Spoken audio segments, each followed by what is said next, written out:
Jeremias, capítulo 33, o verso 6, diz assim: Todavia, trarei restauração e cura para ela. Curarei o meu povo e lhe darei muita prosperidade e segurança. 2 Coríntios capítulo 12 diz: Minha graça é suficiente para você, pois o meu poder se aperfeiçoa na fraqueza. Portanto, eu me gloriarei ainda mais alegremente em minhas fraquezas, para que o poder de Cristo repouse em mim. Fala assim comigo: a vida machuca, Deus cura. Fala bem forte: a vida machuca, Deus cura. Meus amados, essa noite eu queria falar um pouquinho sobre admita as suas fraquezas e limites. Você sabia que todos nós, por mais que os nossos pais quiseram fazer da gente pessoas fortes, ou melhores, ou forçar a gente em alguma situação, todos os pais, todo pai, cristão ou não cristão, em algum momento pode ter cedido comigo, com você, pode ter cedido conosco. E talvez você sentado aqui, você tenha escutado palavras no sentido de o seguinte: para de chorar, porque homem não chora.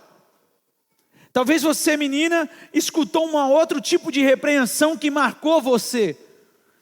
Talvez na melhor da intenção, o teu pai, alguém marcou você em algum momento da vida, porque você quis admitir uma fraqueza em um limite, e ele diz para você: você não pode falar das suas fraquezas, você não pode falar dos seus limites, você precisa ser forte. Mas a verdade é o seguinte: você sabia que Deus realmente ama usar pessoas fracas? Todo mundo tem fraqueza, gente. Todo mundo tem dor, gente. Todo mundo tem limitação. Agora, o autoconhecimento é algo tão importante para nós, porque na verdade, eu preciso ser bem realista com vocês. Se você tem uma correlação de defeitos, imperfeições, impressionantes que sejam físicas, emocionais, intelectuais, espirituais, saiba de uma coisa: todo mundo tem isso aí. Se você é casado e perguntar ao seu cônjuge qual é a sua limitação, qual é a sua fraqueza, o seu defeito, certamente ele listará mais que um. Porque todo mundo tem. O seu cônjuge vai saber olhar para você e dizer: não, ele não é só isso, tem isso também, tem isso aqui também, tem essa questão também. Então, além disso, você pode ter situações incontroláveis que ocasionalmente o enfraquecem. Talvez um obstáculo financeiro, talvez um obstáculo de relacionamento. Você já lhe deparou com situações a qual você disse assim: eu não merecia estar fazendo isso aqui. Não sei, de repente ninguém na sua família estudou, e você está dentro de uma faculdade, e talvez em algum momento você diz: eu não merecia estar fazendo isso aqui, porque ninguém na minha família estudou. Talvez você tenha um carro, e seja um carro até bom, e você diz: eu não mereço esse carro, porque ninguém na minha família teve carro. Talvez você é o primeiro na sua família a ter uma casa própria, e você diz: eu não mereço isso, por quê? Porque ninguém na minha família teve. Percebe que são algumas limitações e algumas fraquezas que ocasionalmente vão enfraquecendo a gente e trazendo obstáculo. Talvez você tenha um bom casamento, e aí você olha e fala: mas ninguém na minha família deu certo no casamento, eu não sou merecedor disso aqui. Eu não sou merecedor que alguém me trate bem, que eu tenha um bom marido, uma boa esposa. Veja, são situações que a gente vai criando obstáculos na nossa vida que vão enfraquecendo a gente. E a pior coisa não é admitir, gente, fraqueza. A pior coisa é negar essa realidade, é negar que você não é fraco. Porque você foi ensinado a ser forte o tempo todo. Você precisa ser forte, você precisa ser valente. Você não pode abaixar a guarda, você tem que ser sempre forte. Aí você vem num culto domingo e o pastor diz: Deus está dizendo que você precisa ser fraco. Por quê?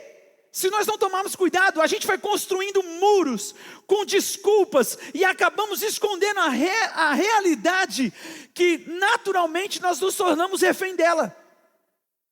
Você tem situações na sua vida e mentiras que você acredita piamente, por quê? Porque é algo que você contou para você mesmo. situações da sua vida que Deus curar ela, e aí você conta uma mentira que você mesmo acredita.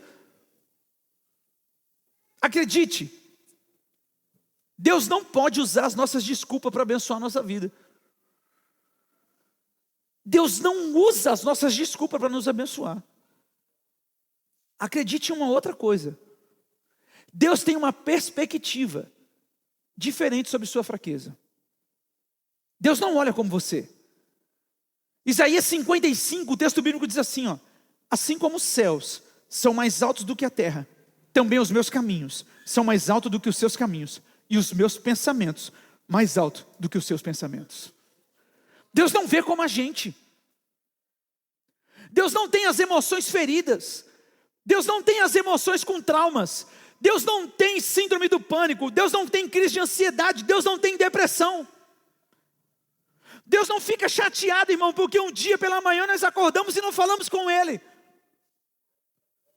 Experimenta acordar e não dar bom dia para tua esposa e sair para trabalhar, e se ela estiver dormindo, você não mandar um WhatsApp depois. Deus não é a tua esposa, Deus não é o teu marido. Estou chateado porque não falou comigo. Deus não é dessa forma. Deixa eu te falar uma coisa, gente. Suas fraquezas não são um acidente. Deus permitiu em sua vida para mostrar o seu poder através delas. Deus não se impressiona com a sua força, com a sua autossuficiência. Deus não se impressiona em você ser autossuficiente e não depender de ninguém. Deus não se impressiona com isso.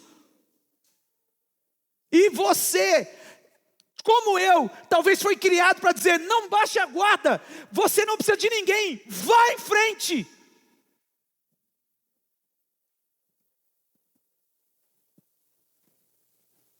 E deixa eu te falar uma coisa. Talvez uma atitude principal para sermos abençoados é reconhecermos as nossas próprias fraquezas. Jesus disse assim em Mateus capítulo 5: bem-aventurados os pobres em espírito, pois dele é o reino dos céus. Deles é o reino dos céus. Deixa eu te falar uma coisa, gente. Deus é especialista em usar pessoas imperfeitas para realizar coisas extraordinárias a despeito das suas fraquezas. Você consegue imaginar se Deus só usasse pessoas perfeitas? Você consegue tentar compreender se Deus só usasse pessoas perfeitas? O que a gente diria, irmão? Cara, eu não vou pregar. Cara, fulano é perfeito. Não tem falha nenhuma. Eu não consigo atingir esse nível de perfeição. Ele não fala nem errado. Ele sabe conjugar o eu e o mim. Olha que coisa incrível. Para mim, eu erro tudo. A Raquel fala para mim: você não é índio. Preste atenção. Por que eu estou falando? Já passou se Deus só usasse pessoas perfeitas?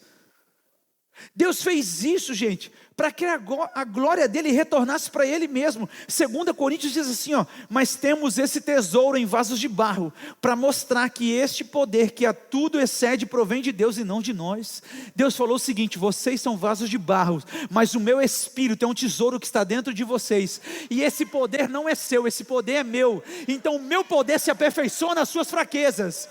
Quem aqui é fraco e pode admitir isso para Deus? Deus, eu preciso da sua força, do teu espírito para continuar a caminhada.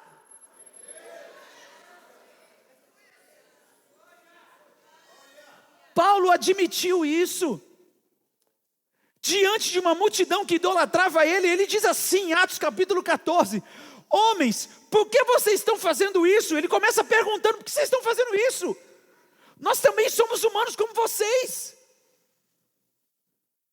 Nós apenas estamos trazendo as boas novas para vocês, dizendo que se afastem dessas pessoas, dessas coisas vãs, e voltem-se ao Deus vivo, que fez os céus, a terra, o mar e tudo que nele há. Ele está dizendo: por que vocês estão fazendo isso? A gente é igual. Gente, nós somos apenas um ser humano. Se existe poder em nossa vida, ele vem de Deus ou do diabo. E eu espero que você fique com a primeira coisa, a primeira opção, que é Deus. Se você pensa que Paulo convivia mal com a questão da humanidade e da fraqueza, irmão, você está enganado. Você está muito enganado, porque Paulo se alegrava, e ele diz assim em 2 Coríntios, ó: minha graça é suficiente para você. É Deus falando para Paulo: minha graça é suficiente para você. pois o meu poder se aperfeiçoa na fraqueza. Aí Paulo continua dizendo: portanto, eu me gloriarei e ainda mais alegremente em minhas fraquezas. Olha o que ele está dizendo: eu vou me gloriar e vou me alegrar nas minhas fraquezas, para que o poder de Cristo repouse em mim. Esse regozijo, gente, é uma manifestação de fé na graça e na bondade de Deus. O que o senhor está querendo dizer, pastor? É algo muito especial, é que a fraqueza nos previne da arrogância. A fraqueza nos previne da arrogância. Você não pode ganhar todas, e isso é bom. Deus dá graça ao humilde, mas o soberbo Ele mesmo abate. A arrogância leva a gente num nível de soberba, que Deus vai nos abater se nós não vigiarmos.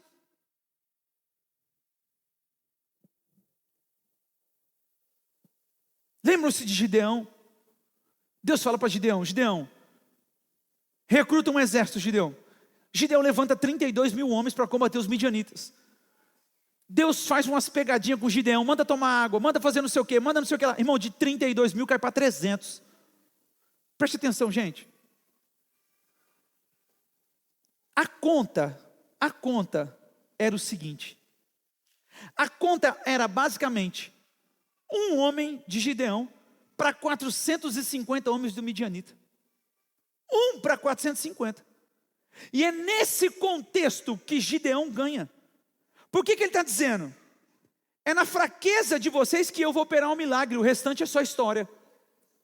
É na fraqueza de vocês que eu vou fazer. Gente, nossas fraquezas devem nos unir como família e como cristão que somos. É por isso que a Bíblia diz: diga ao fraco, eu sou forte. Diga ao pobre, rico sou.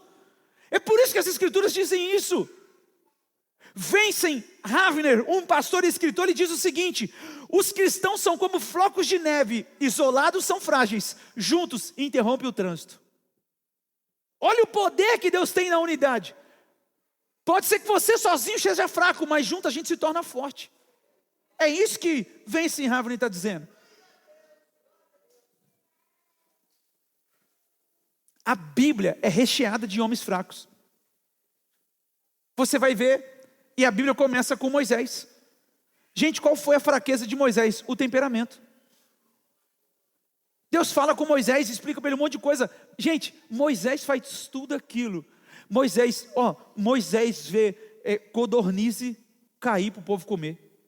Moisés vê maná virar comida todo dia. Ele vê água em sangue, rã, praga. Ele vê uma série de coisas, gente. Mas ele não entra na terra prometida por conta do seu temperamento.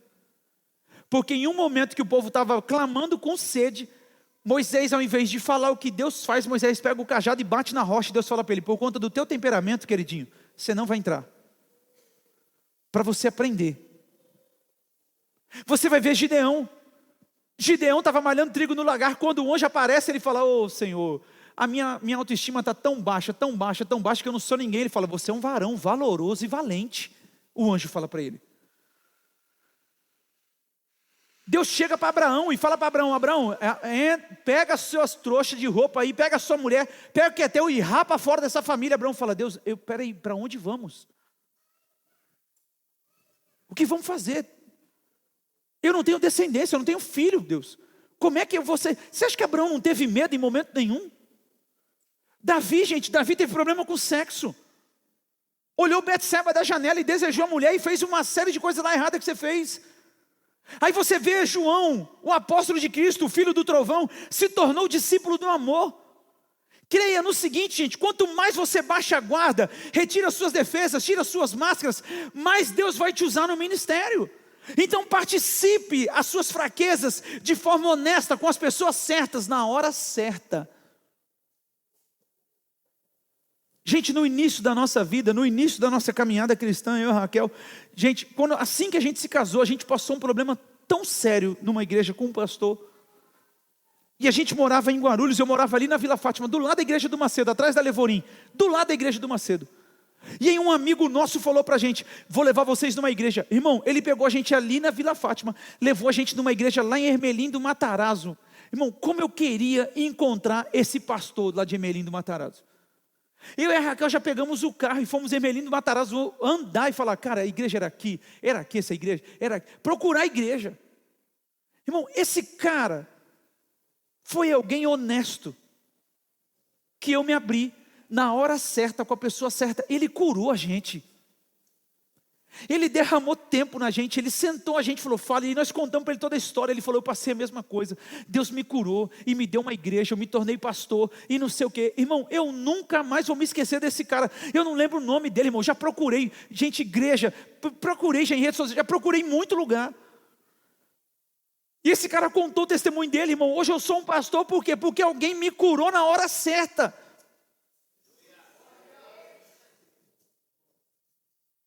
Eu sei, gente, custa caro baixar as defesas, envolver-se, mas tenha certeza, essa é a vontade de Deus.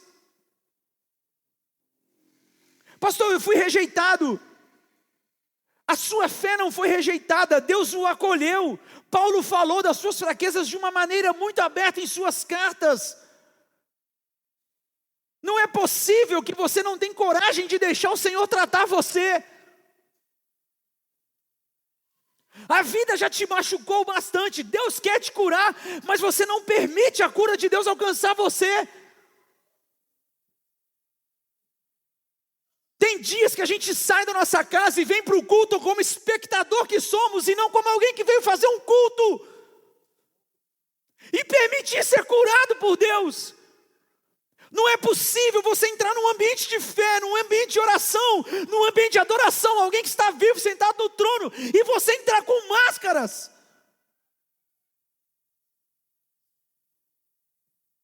E não se permitir ser curado. Paulo esclarece muitas coisas nas cartas. A carta aos Romanos, o capítulo 7, verso 9, ele diz assim, ó, antes eu vivia sem a lei, mas quando o mandamento veio, o pecado reviveu e eu morri. Primeira coisa que a gente precisa aprender, irmão, fale para Deus as suas falhas. Fale para Deus das suas falhas.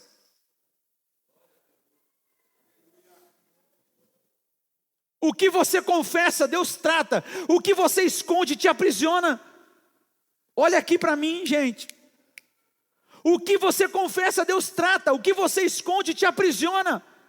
Quanta gente aprisionada porque está escondendo coisa debaixo do tapete. Vem para o culto e não sente nada. Vem para a oração, não sente nada. Vem para a vigília, não sente nada. Provérbios vai dizer, quem esconde os seus pecados não prospera, mas quem o confessa e os abandona encontra misericórdia. Gente, a Bíblia é cheia de pessoas que falaram das suas falhas para Deus. Davi, Salmo 51, Davi confessou seu pecado e encontrou restauração. O filho pródigo gasta tudo que tem, mas chega uma hora que ele diz assim, ó, eu preciso voltar. Eu errei, cara, perdi tudo, gastei tudo. Eu vou voltar. Deus vai me restaurar, o Pai vai me restaurar, eu vou voltar. Reconheceu as falhas. Pedro negou Jesus 3 vezes. Reconhece a sua falha. Na primeira pregação de Pedro, ele é restaurado, usado poderosamente, e 3.000 pessoas se convertem. Por quê? Porque ele falou para Deus das suas falhas. Olha aqui para mim e anote isso. Deus não exige perfeição, Ele exige sinceridade. Deus nunca exigiu perfeição. Deus sempre quis a nossa sinceridade. Sabe que tem hora que a gente chega para Deus e fala, e aí Ele fala assim, e as suas falhas? Qual momento você vai tocar nesse assunto para a gente conversar? Segunda coisa que Paulo nos ensina, fale para Deus sobre os seus sentimentos. Em 2 Coríntios 6 ele diz assim, ó, falamos abertamente a vocês, coríntios, e lhes abrimos todo o nosso coração. Por que você quer esconder de Deus o que você está sentindo? Deixa eu te falar uma coisa, Deus não rejeita nossas emoções, gente, Ele cura elas. Gente, as emoções de Deus não estão como a nossa. As nossas emoções foi corrompida pelo pecado, a de Deus não. Deus não tem crise do pânico. Deus não tem ansiedade. Deus não tem depressão. Deus não tem nenhuma crise. Deus não tem crise existencial. Deus não tem, ó vida, ó céus, ó mundo, por que eu me criei? Por que eu fiz isso aqui? Por que eu fiz tudo isso? Deus não tem isso. Deus não rejeita as nossas emoções, irmão. Ele cura elas. Salmo 32 vai dizer: enquanto escondi os meus pecados, o meu corpo definhava de tanto gemer. Enquanto eu me calei, envelheceram os meus ossos. Gente, fale para Deus o que você está sentindo.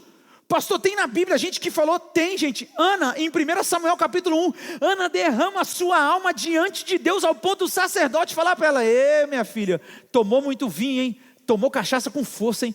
Ela fala: ô sacerdote, e eu estou parafraseando o que ela está falando. Ela disse: ô sacerdote, eu queria que fosse era vinho, minha alma está aí abatida, e eu estou derramando ela na presença de Deus.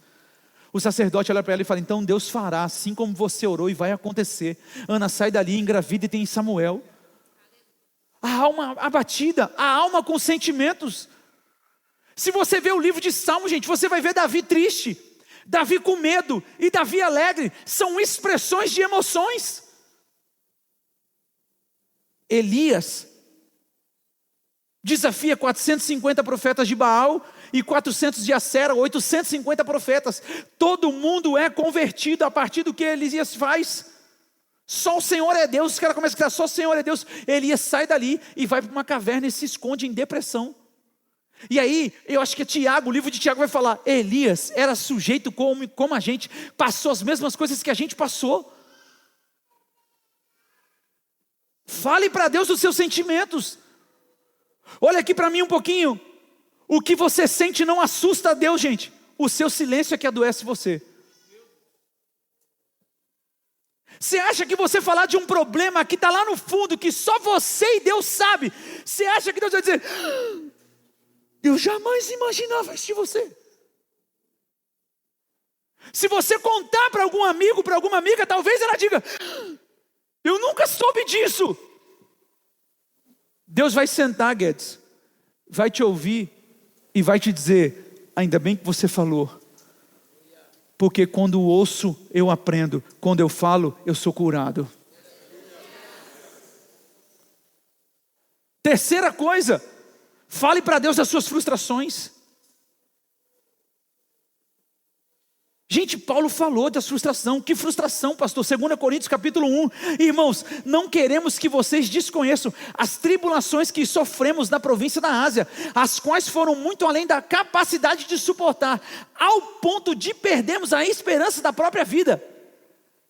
Você já imaginou Paulo numa igreja dizendo assim: ó, nós fomos para a Ásia. Gente, a gente perdeu a esperança da vida naquele lugar.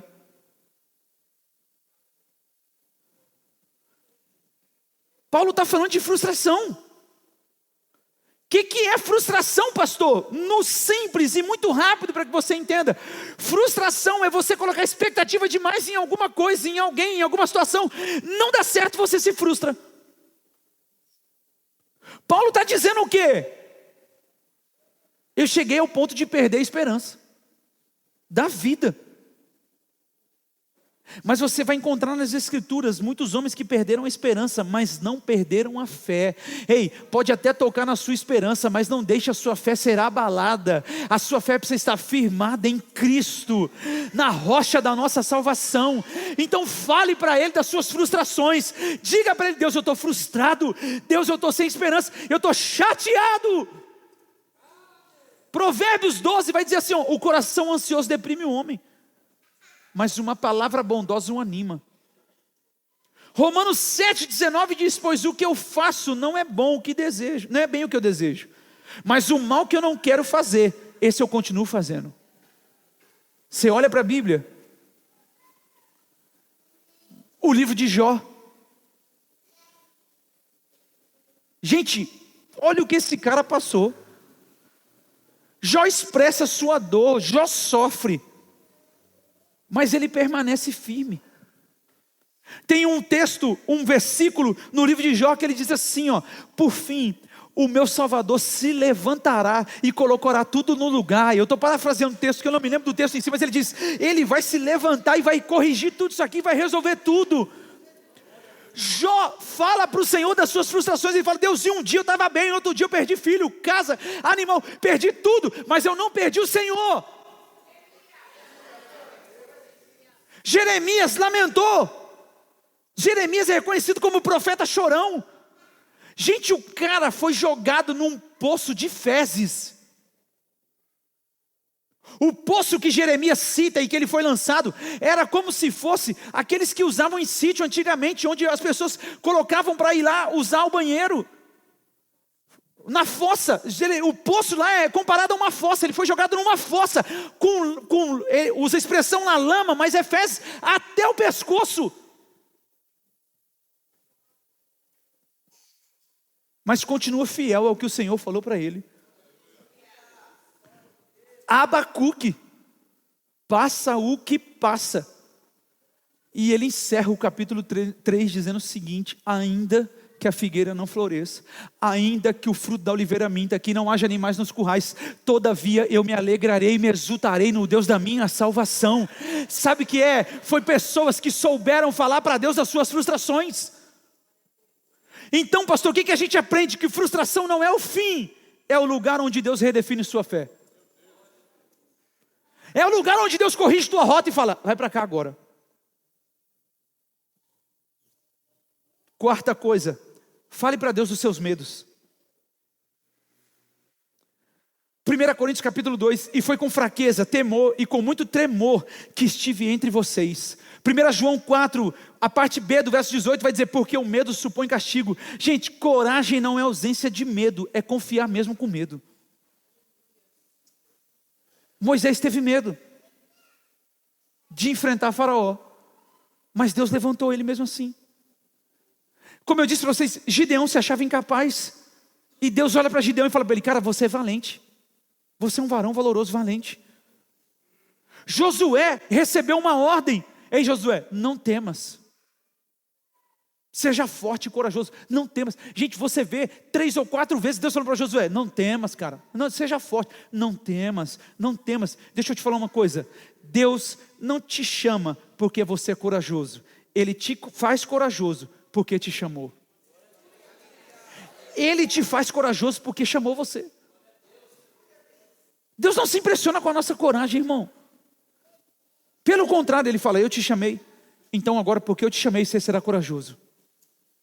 Quinto e último ponto, fale para Deus das suas preocupações. Salmo 55 vai dizer: entregue as suas preocupações ao Senhor, Ele o sustentará, jamais permitirá que o justo venha cair. Qual foi a última vez que você falou das suas preocupações ao Senhor? O que você entrega a Deus, Deus sustenta. O que você coloca em Deus, Deus sustenta. Marta estava ansiosa. Jesus chama ela e fala: Marta, vem aqui, eu vou te ensinar sobre prioridades, senta aqui. Paulo em Filipenses diz: lance sobre ele toda a vossa ansiedade, porque ele tem que cuidar de vocês. 1 Pedro fala a mesma coisa: lance sobre o Senhor toda a vossa ansiedade. Gente, tem muitos versículos na Bíblia que falam para a gente lançar a ansiedade. O que são ansiedade, gente? São preocupações. A tua preocupação no amanhã. Pastor, o que é ansiedade? Ansiedade é carregar sozinho aquilo que Deus já prometeu sustentar na tua vida. Deus quer sustentar você. Só que Ele diz: põe a ansiedade nas minhas mãos, mas você fica insistindo em pegar com ela. Quando nos abrimos para o Senhor, nós liberamos a tensão, aliviamos a bagagem e expulsamos o medo. Preste atenção, Nasci. Quanto mais honesto você for, mais graça de Deus você receberá. Quanto mais honesto você for, mais graça de Deus você receberá.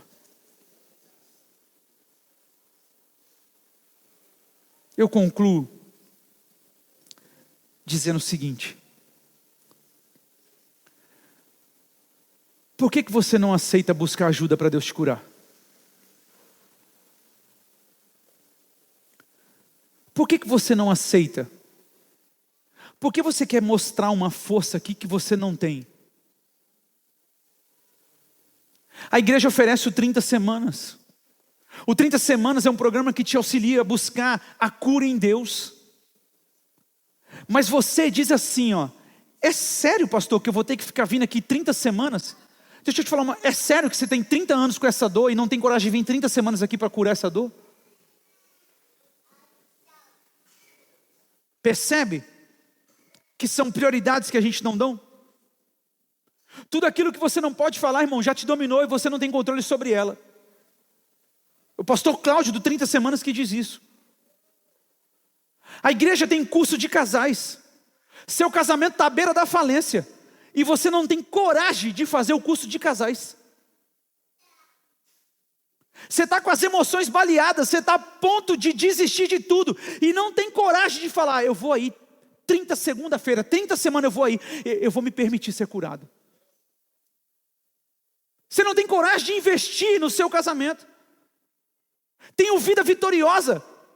Talvez sua vida espiritual está derrubada e você não tem coragem de pagar uma vida vitoriosa para levantar a sua vida espiritual, porque você fala, é caro demais. Espera aí, gente, um tênis você divide em 2, 3 cartões de crédito para pagar, e um negócio para curar a sua vida espiritual você não tem coragem de investir.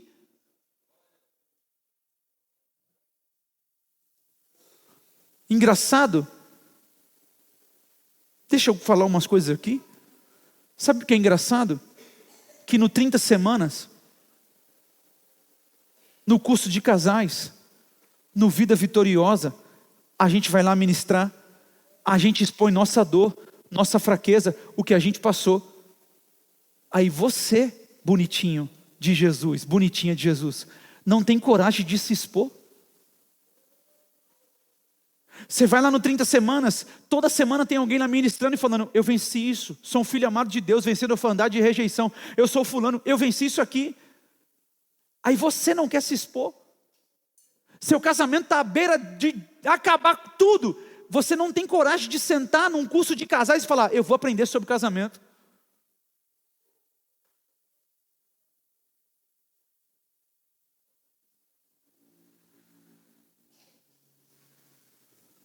O Vida Vitoriosa, sua vida espiritual está derrubada e você não tem coragem de passar 3 dias num sítio para falar, eu vou me levantar desse lugar, eu vou sair daqui. A igreja tem muitas ferramentas, a questão sabe o que é?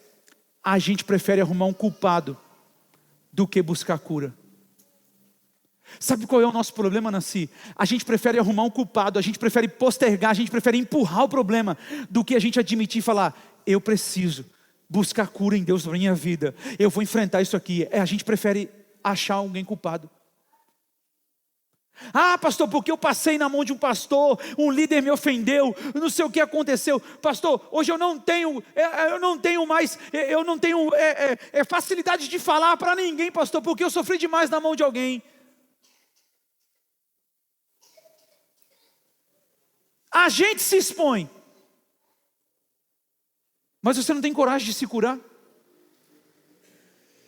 Até quando você vai deixar o orgulho te vencer?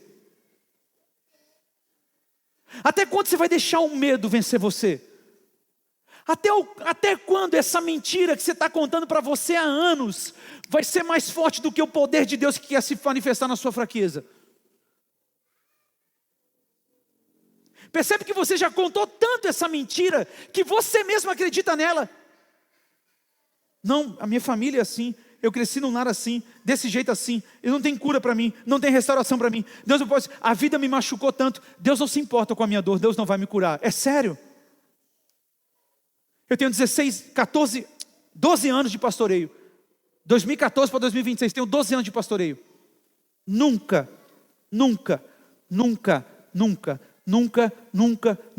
ninguém entrou naquele gabinete e diz assim, pastor, eu vim aqui confessar orgulho, porque eu sou orgulhoso, pastor. Eu não falo da minha fraqueza para os outros porque eu sou orgulhoso.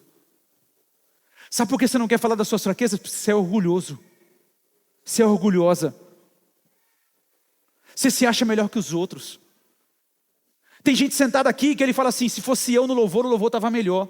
Se fosse eu na porta, a porta estava melhor. Se fosse eu não sei na onde, estava melhor. Se fosse eu ensinando as crianças, estava melhor. Você é orgulhoso. Você não tem coragem de enfrentar suas fraquezas. Você não tem coragem de externar. Você não tem coragem de pôr para fora. Deus quer tocar a sua vida, Deus quer transformar você, mas Deus não se impressiona com o teu orgulho e nem com o seu medo.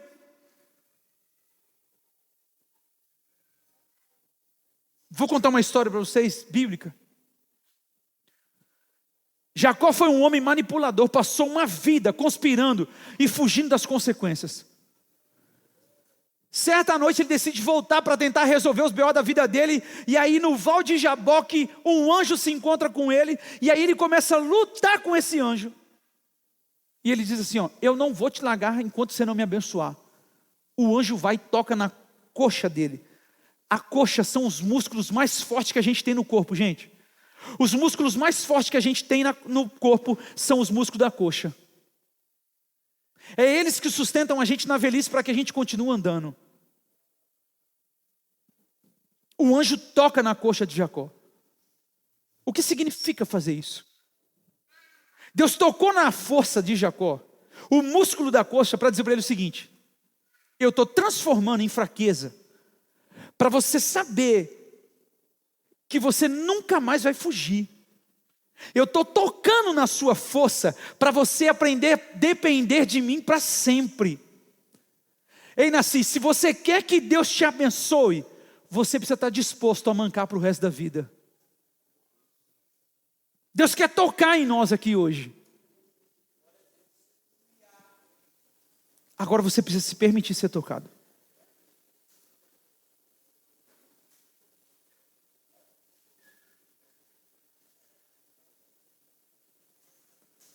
Segunda Coríntios 13, diz assim: pois na verdade, foi crucificado em fraqueza, mas vive pelo poder de Deus. Da mesma forma, somos fracos nele, mas pelo poder de Deus, viveremos com ele para servir vocês. Se você quer viver o poder de Deus, aprenda a não esconder suas fraquezas. Se você quer viver o poder de Deus, aprenda a não esconder suas fraquezas. Até quando você vai esconder suas fraquezas? Até quando você vai fugir delas? Até quando você vai deixá-las de lado? Para de acreditar na mentira que você tem contado há anos. Para de acreditar nessa dor que você carrega há anos. Permita Deus te curar essa noite. Você está carregando um monte de P.O. aí nas costas, porque você não tem coragem de expor. Como se você fosse melhor que todo mundo. Como se a gente fosse melhor que todo mundo. Ninguém é melhor que ninguém aqui, irmão. Mas o poder dele se aperfeiçoa na nossa fraqueza. É por isso que as Escrituras dizem: diga ao fraco, eu sou forte. Diga ao pobre, rico sou.